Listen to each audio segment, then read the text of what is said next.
is down, what's left is right. Chasing stars and holding you.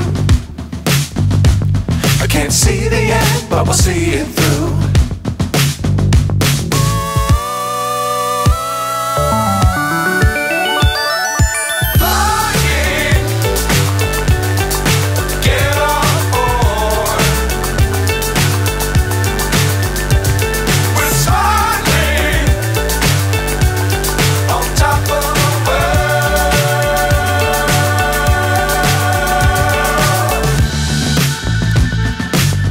Times don't fly too high.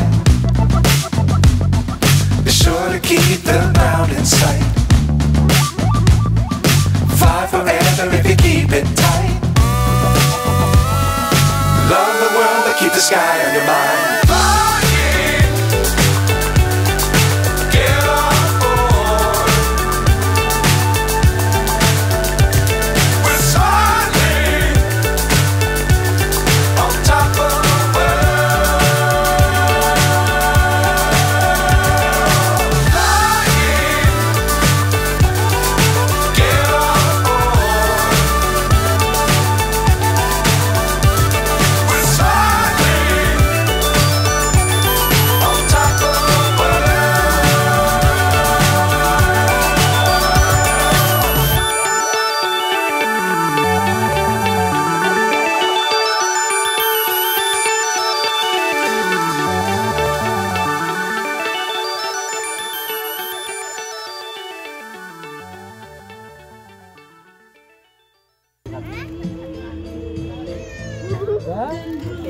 Apalagi yang mau tanya? Awas jangan bergerak, jangan banyak bergerak. Awas jangan bergerak. Jangan dikituin. Adek. Diemin, ntar dimarahin nyengat. Oh bisa, kalau bukan kelompoknya ini nanti dimasukkan ke sini bisa jadi berantem. Sekarang kita lihat lebah trigonanya ya. Oke, kembali pertanyaan lagi apa? Ya. Nah, kita lihat lebah trigonanya yuk. Awas. Ya, cepat. Ini dulu ya, oke. Ini cantik sini. Nah, geser. Ya, biar semuanya lihat. Nih, ini namanya lebah trigona seperti ini yang suka hidup di tembok-tembok rumah atau di pohon-pohon bambu. Nah, iya. Ini pintunya cuma satu nih. Tuh, ini kalau nggak ditutup dia bisa menyerang, cuma dia tidak menyengat. Kalau lebah ini makanya nggak pakai nama apis, dia nggak pakai sengatan, cuma dia bisa masuk ke lubang hidung atau lubang telinga. Nah, dia tidak menyakiti, bahasanya enggak. Cuma kalau kita dikerubung ini ya nggak nyaman aja. Ya makanya ditutup nih pintunya semuanya gitu.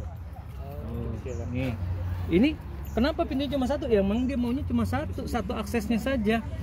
Ini kalau misalnya kita robek satu sini, biasanya udah ditambal seperti ini. Karena ini tambalannya bukan madu ya, ini propolis. Jadi lebah ini memproteksi atau melindungi rumahnya dengan zat yang namanya propolis. Untuk menghindari. Lebah itu sebenarnya ada. Tadi kalau misalnya kita ada di tepiannya itu pasti pakai propolis, termasuk di pintu masuknya.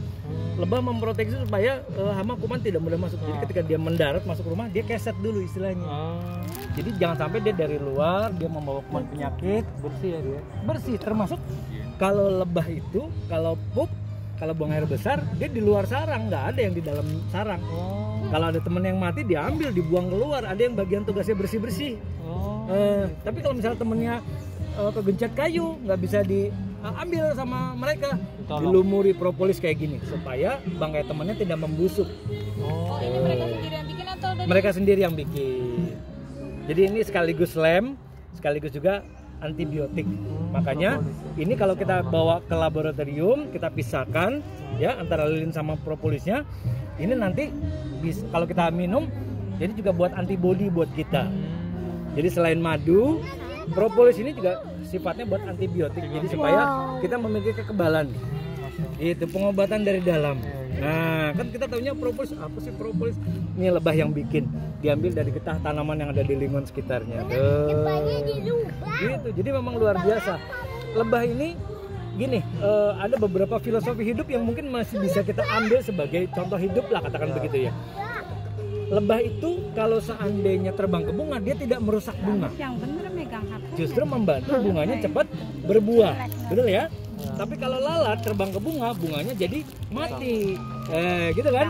Nah makanya kita kalau bisa jadi seperti lebah, kita berada sebuah komunitas, kita menularkan yang baiknya. Jangan memberi contoh yang tidak baik, benar ya? Nah terus apa lagi?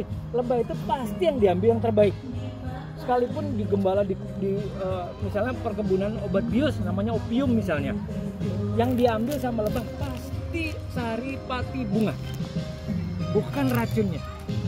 Tetapi saya pernah tahu ada madu yang rasanya pahit, nggak apa-apa, pahit buat si lebah atau yang kita rasakan itu tetap aja buat kesehatan. Iya, jadi nggak usah khawatir walaupun madu nanti rasanya macam-macam, tapi baik buat kesehatan kita. Di rumah biasa minum madu nggak?